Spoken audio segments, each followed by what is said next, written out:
Human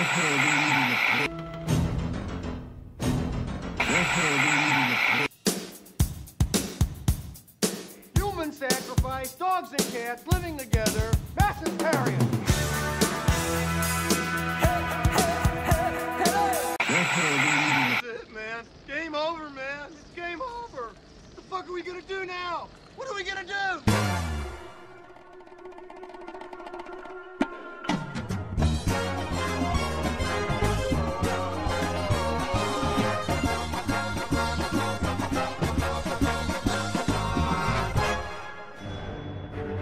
Welcome to Forget Work, Watch Films with your hosts, Tony Howe, Thomas Connors, and Robert Connors. Oh, hey everybody, how's it going? Welcome to Forget Work, Watch Films. It's the 28th of November, we're on the run up to Christmas. How are y'all doing? My name's Rob Connors and I'm the host this week. The last one I hosted was the Halloween special. Hope you all enjoyed it. Here we are, coming up to Christmas. How's everybody doing? I'm doing alright, thank you. Yeah, very good. Are you not doing alright, Tom? I was going to say how long I could go with somebody say, Tommy there. I'm glad you forgot about me straight away. If you're talking back to like first one when you really got upset because you didn't get introduced. No. I'm not making them mistakes. I'm over it, alright. It's like a Marvel movie referencing all other episodes. So, what's going on? Any news? You really thrown that down, not really. You know what? Pretty much all anybody's talking about this week is The Irishman. Now, don't worry about spoilers, because none of us have watched this. But no, I've read online what happens, though. Have you really? So I can tell well, you, yeah. It's based in fact. Jimmy Offa goes missing. Yeah. Oh, God, I already knew that. So it's based in fact, kidding, so there can't be no real spoilers. But obviously... It's set over a massive timeline. Have you spoke to anybody that has watched it? Obviously today. Carl's watched it. Today it's Thursday. It came out yesterday, and it's. I've spoke to some people, right? Do you ever find, right? And this is obviously my perception of many movies. I think people get up in the hype and get excited to watch something and forget what it actually is that they're watching. So, for example. Once Upon a Time in Hollywood. It's got the hype, DiCaprio, Brad Pitt, Tarantino, and everyone's like, oh my god, I can't wait to watch. You go watch it, guess what? It's a long-winded, heavy dialogue type movie, and people think this is boring. I think a lot of those things happen with gangster-style films. Somebody aware? Joe, what the thing with me surprised me, and I do apologise if this seems mad. But I didn't even realise that it were basically available just to watch. I expected it to come out at cinema. Well, that's the whole... when somebody said, it's on Netflix to watch, I'm like, what? That's the whole thing, innit? Scorsese criticising Marvel, not cinema. Yeah, it is movie. It has gone to the cinemas, but only on a limited run. Right. But so, Irishman, I'm looking forward to watching it, but I've been told it's a slow-paced, just a story. There's no actual plot, it's just life events of a story, which I can see that. I anticipate that. If you get emotionally involved in it, these films can be really good because you're really like looking forward to seeing what happens as it spreads through time, etc, etc. When I've got a spare 4 hours, I'm going to watch it. Well, that's the thing I think to me saying, when you're going to watch a film at night, it could be 9 o'clock, you think, put something on, it'll finish, I'll be ready for bed. You put that on at 9 o'clock, you're going to be going on 1 in the morning. When it's done. I'm going to struggle because it's not something Claire would watch as well. So I've got to wait for her to go to bed, like you said, which will probably be like 9 o'clock, 10. See, I'm allowed to watch whatever I want. No, I am. But I like to watch something that my partner wants to watch as well. I was thinking about splitting it, and then it's only like a TV show, innit? An hour and a half. Which and then an hour and a half next time. But yeah, probably. Leads me to my next question, though. Can you manage a 3.5 hour film? Is that too much? I personally think that is a bit too much. Well, there's not many of them around, so it's hard to say. I mean, how long were Endgame? 3 hours, 5 minutes. But that and that were an event film. That is an event film. This is. Well, it is an intent. It's an event film if you're really into them sort of films. I'm not. I do like them. I like Goodfellas, but it's not the point where I'm actually sat there waiting for it to tick over and come on. I don't have a very good attention span, so I struggle to watch Goodfellas, Wolf of Wall Street. I like them, but I forget what's going on. Well, this is what I'm saying though. People get excited and get in the hype, but these films are they're like almost niche films, aren't they? If you're not involved with the character within the first 15 minutes, you might as well turn it off. You've got to, the character's got to be engrossing enough that you want to stick with them. Films that are like that, Goodfellas. Yeah, Wolf of Wall Street. I think Wolf of Wall Street. Catch Me If You Can. Yeah, although it's not a gangster film, but I know what you mean. It's a film about a character that's set over set over his life, like if you know what I mean. Yeah. So you're watching this character's life develop. Yeah, I mean, like I said, I like Martin Scorsese, a big fan of all classics, but Joe Pesci's return as well, that's going to pull a lot of people in. He's one classic actor in it. You know what I mean? Yeah. I watched Goodfellas the other day; he's brilliant in that. So yeah, we're all looking forward to sorry, I'm getting mixed up here. We're all looking forward to. Well, we will all Irishman. watch it.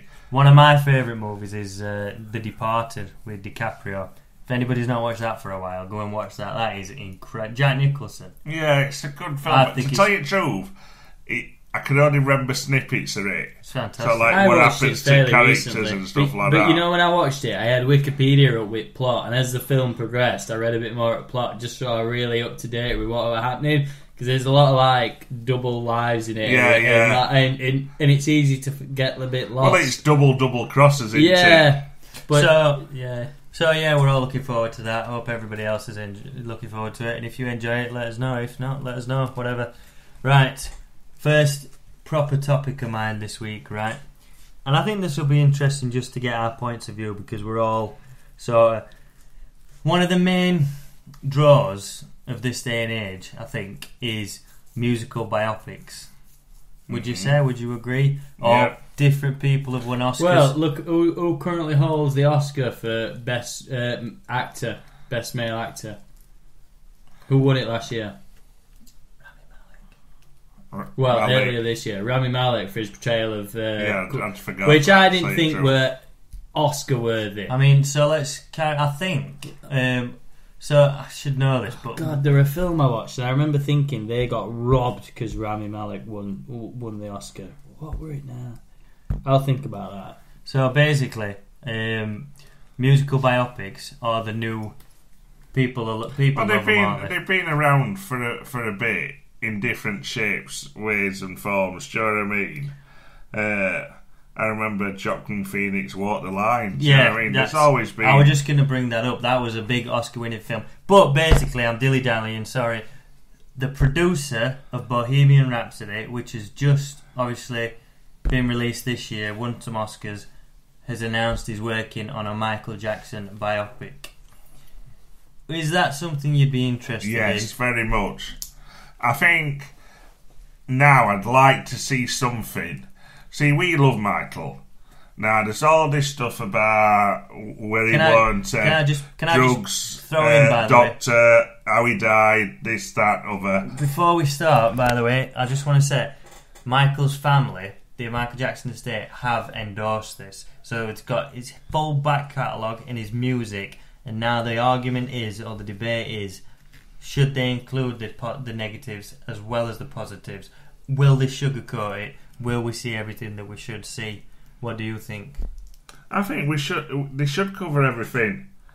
I think you could even do two different sort of films. You could do, because he's had such a massive, long career. I mean, think around what he's done. I mean, think of Jackson 5 when he started. Then you've got sort of like 80s, Jacko. It's such a massive... You could even do a bloody trilogy and him at different ages and maybe finish with one.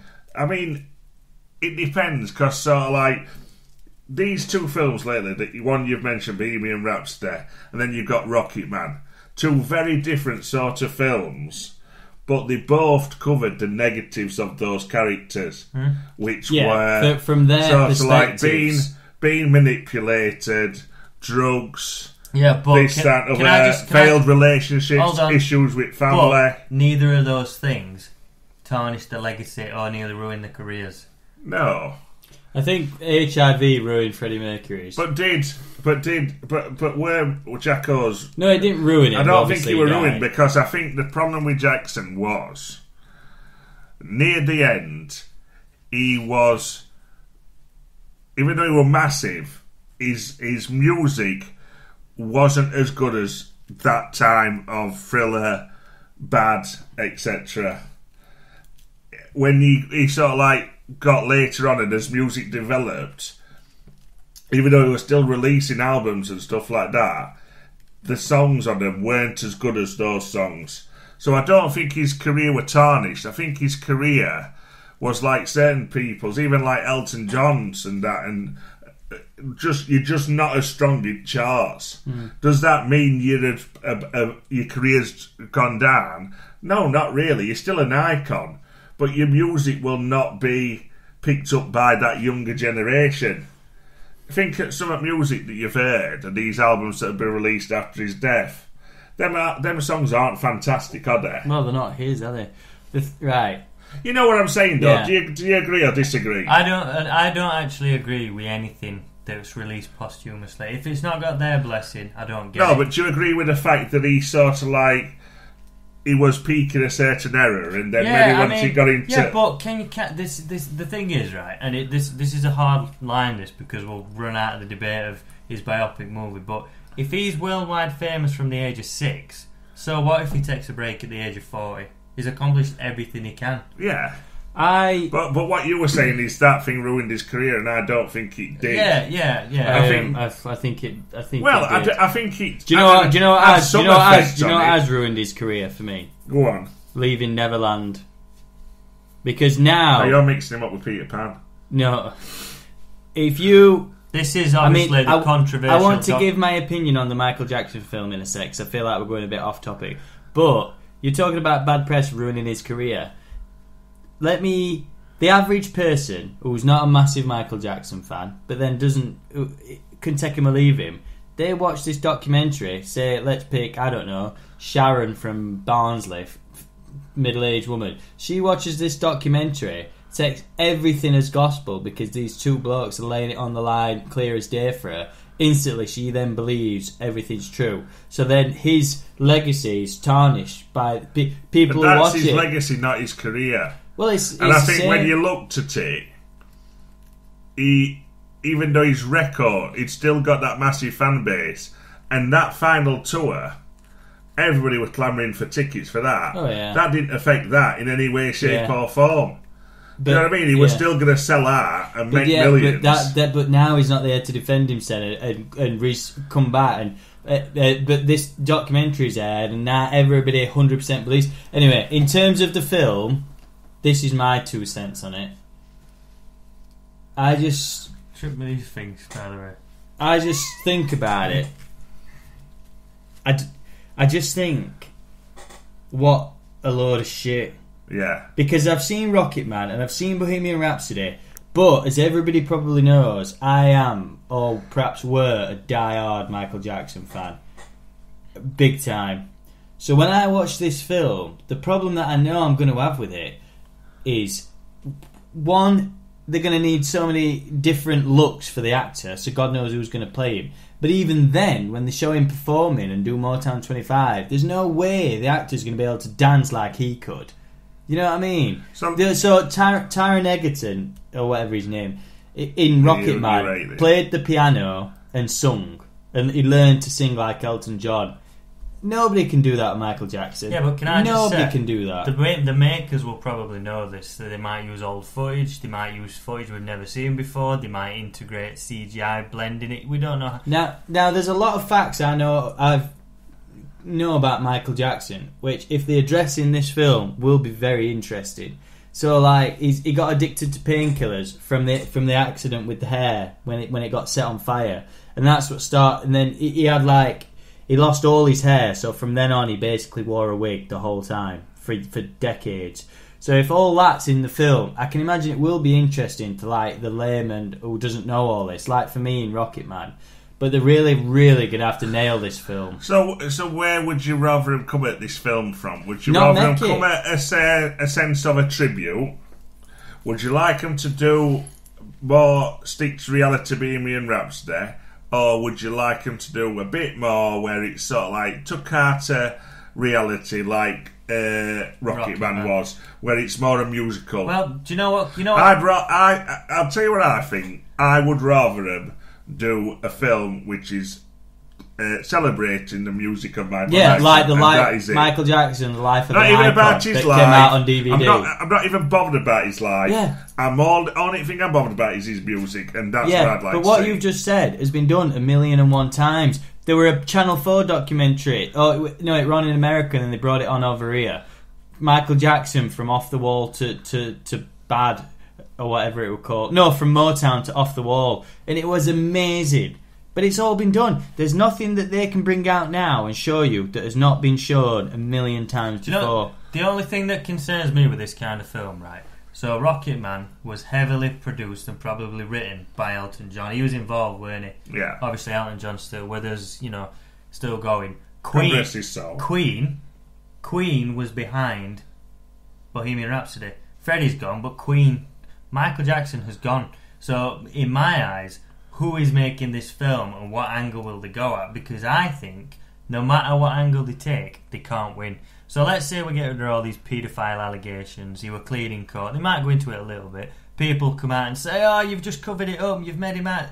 But then if they just go into all negative stuff, then do we really want to watch that? It's been regurgitated over and over. So I don't want to see the negatives in it. It's not that I don't want to face up to facts. I think it's like you said, it's been done before. But I want to see a celebration of the music, and it's like you say, I know there's been loads of documentaries and stuff like that, but a really good mainstream film like Bohemian Rhapsody, which celebrates Michael Jackson music, would be something what I'd they'll be do very is happy to see. they'll address the negatives, but they'll do it from his side. They'll do it from his point of view, which I think would be very They'll do it interesting. from his point of view, so he'll be like, Michael, the allegations are serious against you, and he'll be like, what allegation? But then you'll have all these people who've seen Leaving Neverland who think, yeah, what a load of bullshit, because they're not going to believe there's no smoke without fire. That's up to them. They probably won't go and see it. Yeah, so what my point is I'm putting across is it's up to them. But I just think, I don't know, it's just, I don't know. See, I never watched that. I did. I didn't, because it weren't. It's not that I'm sticking my head in sand, but it's like you say, he's not here to defend himself. Yeah. And nothing has been proven. Yeah, but nothing. This is what winds me up, right? And I get wound up every week, don't I? But Jimmy Savile died. Guess what? Thousands and thousands of these allegations come out. MJ's been dead a good 10 years, and very minuscule, gossipy type news. Thing is, if it all come out, in my opinion, at the end of the day, if you have to have a debate, was he or weren't he? He probably wasn't. We would have something by now. And people. The FBI had tabs on him for years, right? I don't want to get massively into this because this is really going off on a tangent. But the guy one of the guys who accused him, what is he called? That Australian dance guy. I can't even remember his fucking name. He testified in court in 2005 for Michael Jackson. Michael Jackson got to pick his own witnesses for that trial, and he picked this. What was his name? I need to remember his name. He picked this guy to be his witness. Why would he pick him if he knew that he'd been abusing him for decades? Yeah. He picked him, and then in the court, he testified and said Michael's innocent. And then years later, he applied to be a lead choreographer on Michael Jackson 1 show in Vegas.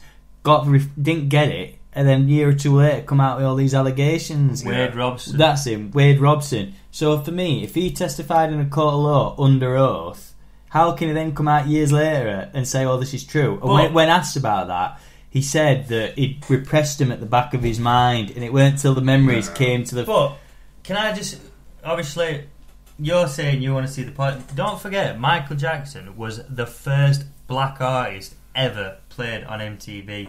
He still has the worldwide greatest selling album of all time. He's still the greatest video of all time. Yeah, he is one of the he's one of those things where even if you don't like him, he's not your bread and butter. everybody will admit he's talented. So should that be on film? Probably so, yes. But there's a lot of baggage that comes with it, and my view is who's making it and what's the goal. Do you know what I mean? I remember when Barack Obama got in White House. I can't remember if it was Jay-Z or Beyonce.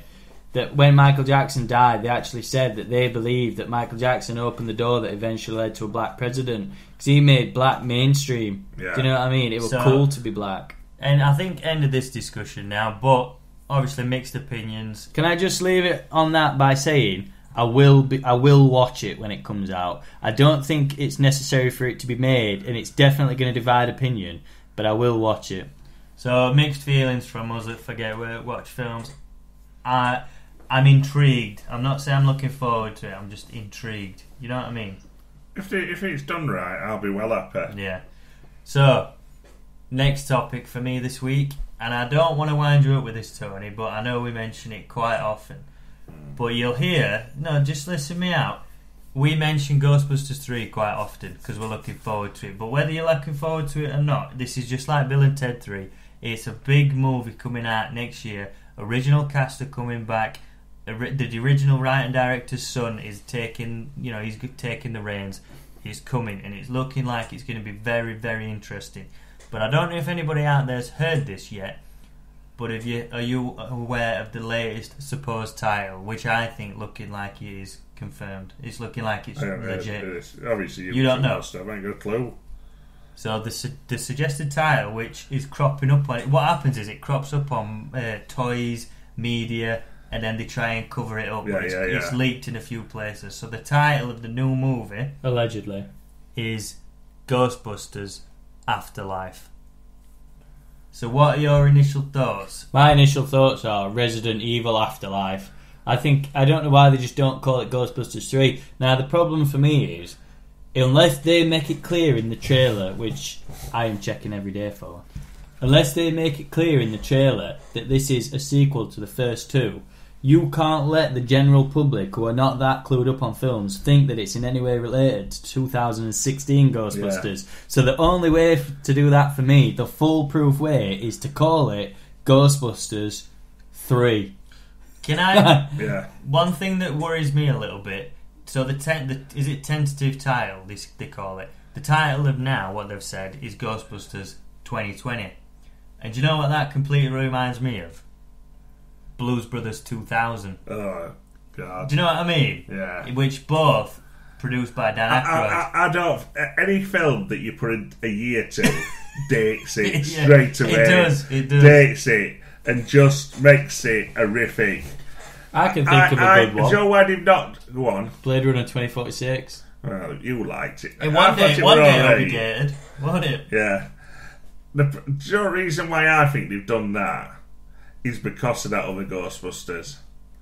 They're worried that they'll just alienate everybody, because you've got to remember, when were Ghostbusters 2 made? 89. Yeah. I'm going to check this, because you two should know. No, I told you it's 1989, I know for a fact. No, I think it came out... So what I'm trying to get at is... I know it 5 years after. That's nearly 30 years ago. So there's a massive group of people who've never probably even seen a Ghostbusters film. Or if they have, probably have only ever seen that other Ghostbusters. So they're probably worried that they're going to alienate all these people who've only ever seen that. Mm. So if they call it Ghostbusters 3, and these people have only ever seen this, they'll think, hang on, where were 2? Yeah. Do you know what I'm saying? I think it is... Because you know what the general public are like at times. Yeah. But I'll tell you this, right, and obviously I'm a big Ghostbusters fan, but I genuinely think most of the Ghostbusters fandom is toxic. It is. I saw pictures, right, they were filming the new Ghostbusters, and you read the comments. The original Ecto-1, beaten up to death, is driving down the street, shooting a scene. All comments, why have they put the ladder on the left-hand side? The ladder doesn't go on the right-hand side. Why is this here? Why... Are you fucking kidding me? We've got a sequel. That do you know what I mean? Yeah, but that's half the time why sometimes they don't do these things. Yeah, smarten yourselves up. You're getting a sequel with Bill Murray coming back, the writing directs. Just enjoy it. That sort of thing annoys me. Yeah. So I think they are being cautious of what they're calling it, the titles. But for me, Ghostbusters Afterlife, not only is it saying a lot about its marketing, but But to me, that reveals a lot about the plot. Dan Aykroyd did an interview and said that the subjects that this theme touches on and the feeling of it is very emotional and quite scary, and it can be really sad for a lot of people. So I think it's going to deal with people who've lost loved ones. Perhaps this family with McKenna Grace, there's no dad in the picture, who knows. But also, not only is it going to tap into that, but don't forget that one of the Ghostbusters is in the afterlife. Yeah, I think that's going to be a main plot point, me. Yeah, I do. I think that's going to be a massive, massive part. I do. But I think it should have been called Ghostbusters 3 Afterlife. Yeah, well, like I said, nothing is confirmed, but that's just cropped up in a few places. But I think they've done that because of that, what I've just said. And I was thinking to myself, they probably will go with Ghostbusters 3 Afterlife. But at first I wasn't so keen, but now actually I think it could be quite cool. Do you know what the official name was for 2016? Like, I think it was more so in America, but the official name for it, go on, Ghostbusters Answer the Call. Which, that is just so bad. Everything about that. I think I've seen that. That's the official on several name for things. That is awful. Yeah. That is that whole original tagline. Who you're going to call? You cannot make your own shitty little answer the call. That everything about that to me. Look, I'm getting extra again. I'm getting extra. I've been looking on IMDb and stuff lately at all the actors that are in this new Ghostbusters film, and it says on IMDb that Ernie Hudson is listed as Dr. Winston Zedmore. Obviously, he was the everyday man in the originals, wasn't he? Yeah. He wasn't a PhD doctor, so that'll be interesting. I'm so excited to see where they go. But obviously, 30 years have passed. Well, exactly. Maybe he's probably head of Ghostbusters now. He might have got involved with certain things and got his own PhD. Yeah, and he could still be a Ghostbuster and a doctor. Yeah. Couldn't he? Well, he's probably might be a dentist. He's probably He's probably got a doctorate thing, like a degree. It's interesting though because supernatural stuff. Bill and Ted 3, which is coming out next year with this Keanu Sen. I think they're calling it a Keanu Sense, like a Renaissance or something. But anyway, Keanu's back on form. But we know the title for that film. Are you aware of what's that called? No, I am. What's up with you lately? Do you know what? I haven't seen any Face of these. the Music. Unless they pop up on like a comic book website, I ain't got a clue. Bill and Ted 3, Face the Music. We already know I that. think I have seen that. Yeah, I've just told you. Which obviously is exciting, but when little snippets of news like this crop up, it's worth us debating, isn't it? So Ghostbusters Afterlife, I think, is a very interesting title. I'm looking forward to Bill and Ted. Yeah. I'm probably looking forward to Bill and Ted more than Ghostbusters, to be perfectly honest with you. But aren't you looking forward to seeing my face at the midnight screening and looking across to me and seeing the pure joy on my face? It could be horror. Dressed up in all your stuff. What, bondage gear? Yeah, just as a gift. But, what wrong stuff? Yeah, as these little trinkets of information come out, we'll have to discuss them. But at the moment, Ghostbusters Afterlife is very interesting, isn't it? That's a unique title to come out with, I think. It could just. You know what? I think with any of these things, if it stays true to the original and it's got a good script, the script is essential. I don't care who you bloody get back. The script is essential. Yeah, exactly. And as long as there's a good script, then do you mean I like will the enjoy storyline it. to it, or the actual the storyline? Because Bill, if they give a script to Bill Murray, he's probably just gonna not even read it. Yeah, but a storyline that because, like I say, I loved Ghostbusters 1 as much as your guys did. Seriously, I just thought 2 were iffy. Yeah, well, again, Afterlife, we'll keep updating everybody when little bits of news come out, but that's our take on it. Another topic I've got this week, I don't know if you've seen it, I'm pretty 99% sure you have, the Sonic trailer, right? And don't get this is leading me somewhere. Go on. So you talk me through what you've seen of this Sonic movie. Well, I saw the original Sonic trailer. Yeah.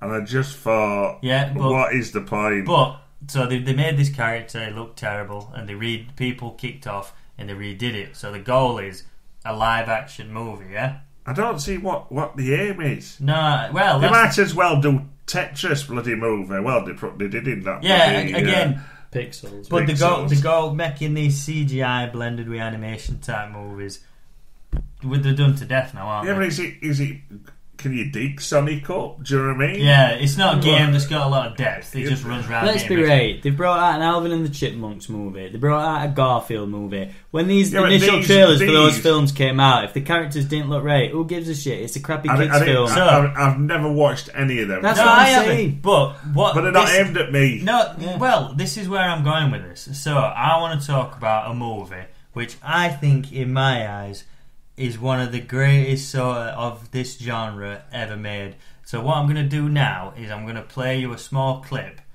and if you know it, see if you both know it first. But let's see if I think I could guess what this is probably going to be. So I'm going to do you a little clip, and this is the movie I'd like to discuss. This is the innovator of these kind of movies.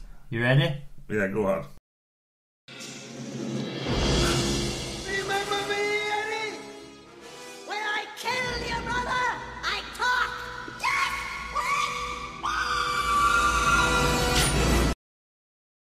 This film is absolutely brilliant. Yeah, it is. So when I watched it, Do you want to tell I thought everybody? it were amazing. I can't believe they're doing a Space Jam 2.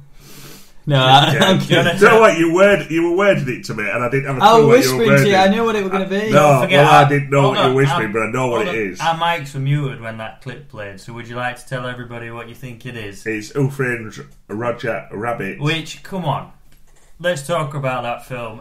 I've been looking into it. Right. That's How does this link into Sonic? Because I seriously thought you were going to go down a games into movies genre. Live action mixed with animation, and they're so particular on this character. He's got to look real. He's got to look this. Oh, he don't match this. That is a film what plays on the fact that they are animation and cartoons and mixes live action. That were a unique film. It is. See, once again, that is a film that you just can't do again. Because once it's done like that, it's done. The magic's gone. And the fact that they linked in like characters that they actually weren't supposed to allow to do before, because Disney wouldn't ever mix with Warner Brothers. You wouldn't ever get Daffy Duck and Donald Duck together on screen. I've been reading about this film, and obviously we probably all know these things, but that is the only time they have ever merged. The one time, but also the agreement was that they share screen time. So Daffy Duck partners with Donald Duck, and Bugs partners with Mickey. But the whole so it's obviously with all these latest movies, Alvin and Chipmunks, Sonic, all these films, basically they're just fodder, the shit, aren't they? So obviously we're looking at Who Framed Roger Rabbit. I was watching some of it the other day, and do you know in the first 20 minutes of film, Bob Hoskins hitches a ride on this monorail thing. He skives a pack of fags off these kids. Hey, thanks for the cigarettes. This is a kids animated live action movie, isn't it? Yeah, but it were also set in a certain time when that was the thing. Yeah. But I think removing Sonic Archie, because I don't think Sonic fits into it, but Garfield and Alvin and Chipmunks, these are all animated cartoons that were then made into live action films. And that was so different because it was making cartoons into a real world. Garfield was a comic strip, wasn't it? Well, it then became a cartoon, and then became like a. I think it's overdone now, and like I said, this whole Sonic thing is just another addition in these films. But for me, this animated live action mixing it. That is, Who Framed Roger Rabbit is the best. It is. I don't think you can get any better than that. Space Jam's good. That's probably. There might be more, but there's not many out there that are specific to a certain. What I'm trying to say is they're not Garfield and Alvin. I know we keep saying them, but they're taken from like I say, a show where Space Jam and Who Framed Roger Rabbit were of their own making. And I think they are very unique. Those kind of films are the kind of films that you look at and think, who the fuck came up with it? Who came up with Michael Jordan going into another universe with Bugs Bunny? Who came up with Bob Hoskins being a detective and partnering with? That's what makes films go. You look at anything that's ever had mega success. Teenage Mutant Ninja Turtles. Who came up with that? You know what I mean? The ideas that are out there. Here's one. I'm not even going to put it out there because you probably won't know. But the first time an animated character appeared in a live action film. Is it Bedknobs and Broomsticks? No. I weren't going to put it out Mary there because I didn't think Poppins? you don't know it. No. Go on. It was Jerry from Tom and Jerry dancing with Gene Kelly in an American in Paris. No, I didn't know that. That's pretty interesting. Well, can I just say, Roger Rabbit, and I'm not sure this is true, but this is what I've read when I've been researching it. It is the most expensive film of the entire 1980s for how much it cost to make that movie. You can imagine that, can't Which you? is probably like Yeah, but less than any movie made today. Yeah, but Terminator, Ghostbusters, Yeah, but you Predator, Die Hard. think how much... Because obviously this was before all, like, really with CGI and computer generated. So that were probably people all drawing it. So drawing it out. we said a few weeks ago that some films resonate with you because you grew up with them and they're great because of that. But I don't think this is the case with this Roger Rabbit film. So why do you think it's great? If you were to watch it again today, you know what? Because it harkens back to a time, a different time. So the film sort of like resonates from a different time. It has all the old cartoons and old cartoons characters in. So it all harkens back to when you were a kid. It's got characters that everybody that they universally loved, right? Which is a winner there. But in a world, a realistic world, not a PG kids world, a realistic, gritty police where world. people Which have been is so- killed. People are murdered. Yeah. Which is so I strange. mean, can you remember the scene? I can't remember exactly what happened, but don't they get thrown out of a window and they're falling down, and Bob Hoskins and Roger Rabbit are falling next to each other, and they're having like a No, conversation. that's the iconic moment with Bugs and Mickey. Yeah. Because they turn up and like, how do you need help? And Bugs is like, yeah, why don't we give him a parachute? And he's fall. He's like, He's got no parachute. But don't forget the killer bullets. The Mexicans, they line up on gun. It's just, there's loads of good things in it. Yeah, there is. It is But brilliant. if I said to you, this new Sonic film's like 15 rated, it's like that sparks your interest a bit. Do you know what I mean? See, what I want to talk about. I don't know if Roger Rabbit's I know you've got 15 on about or this Sonic film, but it basically- all it makes me want to talk about. I know you've used it to talk about Who Framed Roger Rabbit, but it makes me want to talk about, and if we ain't got time, we'll save it for another time, is films that are done from games. Oh, yeah, which yeah. are usually, and when I say usually, I mean 99.999% shit. But the flip side of that, games that are based on films are always shit. Can I just say though, with Roger Rabbit, so what you forget with that film is how convincing and blended in the animation is with the film. You watch it and you genuinely think, how on earth did they do that? There's a term for animators nowadays called bump the lamp, which means there's a scene in Who Framed Roger Rabbit when there's a lamp above them swinging, but it's all animated, so they had to use the spotlights on stage to blend it in. Did you watch it? And so basically, when I was researching it, they did actually over 1 million hand-drawn images, because it's all hand-drawn, none of it's done on computer. And what they would do is use animatronics and draw over the top of the animatronics, which is why it looks so Well, it was convincing. first time they'd use certain like visuals, Technology. because if you look at that, because it starts off with a cartoon, doesn't it? Which is brilliant. Which is don't forget. done from very weird I can't angles. remember. But one of the main things which they said was so hard to do is the bit with the car, the animated car, when he gets in and drives an animated car. But the beginning, what we just mentioned, is the baby in the movie. Remember, first thing baby does when they're finished? Oh, I remember that. He gets a cigar, doesn't he? He's Yeah. like, who's directing this movie? A baby smoking a big I remember cigar. that. But Do you remember who played bad guy? Yeah, it's, I was just about to say it. It's Come Doc. Christopher Lloyd. Yeah. Who plays that? He's sinister, isn't he? You know what I mean? Can you remember? He's right. He's evil. got quite a His few eyes little got obscure bad. roles, hasn't he? He played Uncle Fester in Addams Family. Yeah, He was in One Flew Over the Cuckoo's Nest. yeah. What about though? So people don't often really talk about Who Framed Roger Rabbit, but they always. Jessica Rabbit always comes up, doesn't she? Well, she was one of the first times when people were like, I've got seriously, there are people who've got serious like things for that. Tattoos. Like Jessica Rabbit. And I mean, serious issues. That is an iconic Like, character, yeah, isn't it? like a bit of animated Do you want to have a porn, if guess know at I what mean. year this film came out? A rough guess. 92. 1988. Yeah, it's 1988. Can you try? I didn't think you were an 8. For some reason, I Well, didn't think you were considering an 10 80s. minutes ago we said it was the most expensive film at 80s, you need to pay attention. I don't listen. Can you come out? I haven't played this back and listened to it yet. Have you got any classic quotes you can remember from that film? There's loads. What's up, Doc? Oh, I'll tell you, Can't use that one. there's loads. We've only got 5 I'm minutes left. hunting but Webby. I really wanted to talk about this film, so I like go into depth a little bit. But you forget the sort of tone of the film. So Roger Rabbit at one point is distressed because Jessica Rabbit is looking through a window and Playing patty she's cake. going, Yeah. and he's like, "Oh my god, She was playing patty cake. you played patty cakes." Yeah, Yeah. she's literally just playing patty. But that, You know what? How, I can't remember hardly any of it. how did they You make, know, I No. think I can pretty much remember all the way through. How did they make this movie and convince they've got every cartoon ever made? Because if you watch it as a kid, that doesn't mean anything. It Yeah, means that true. she's playing patty cake.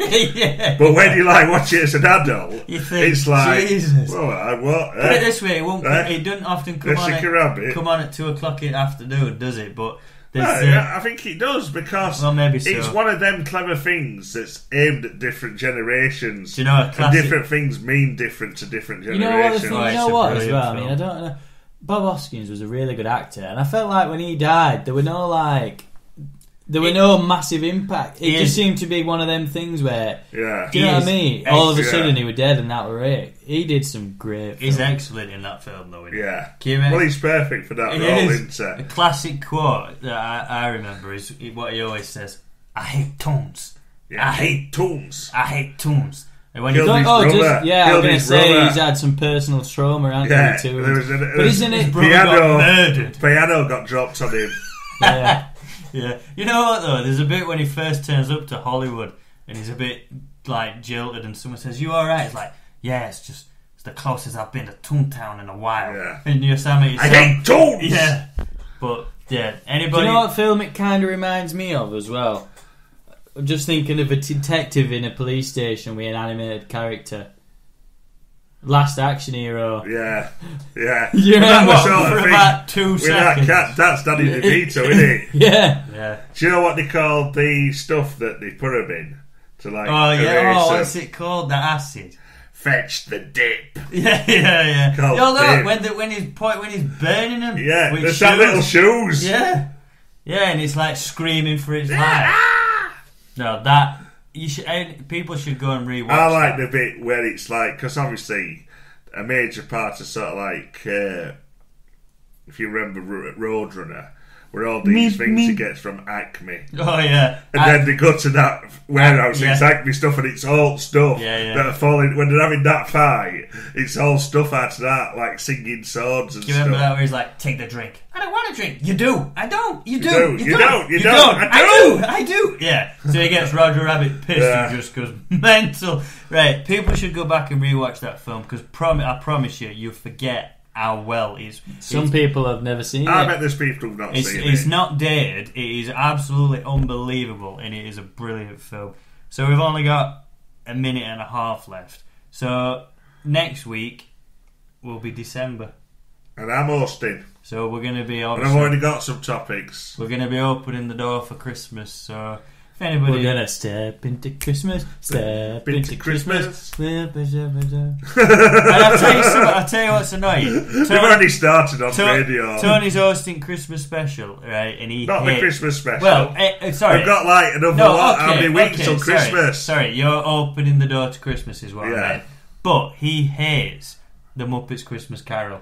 How is that possible? I love Christmas movies. Love them. I There grew go. up with Muppets. I can't stand Muppet Christmas Why? Carol. There goes I Mr. can't stand Humbug. it. There Can't goes stand Mr. it. Grim. No, that's I keep the trying to game. watch it because these lot love it. everybody and I still loves can't it. stand it now. No cheeses for us, pieces. No. I love that film Light the Christmas light, not Carol. the rat, light the light, not the rat, light the light, not the rat. No. Yeah, No.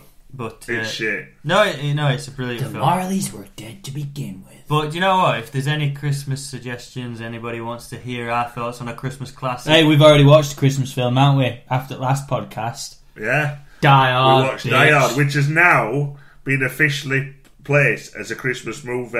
Saw that online. By who? It is. I don't know who placed it, but it was definitely sort of like... It was Well, a big considering thing. the end credits are, it's the most wonderful. Well, it starts off. time. You got any Christmas songs? Is that This the is song? a Christmas It song. says Let It Snow in it. So anyway, guys, it went pretty quick this week, but yeah, nice discussion about movie news and that. So tune in next time. Bye. Get the fuck out of here. See you later. Tune in next time.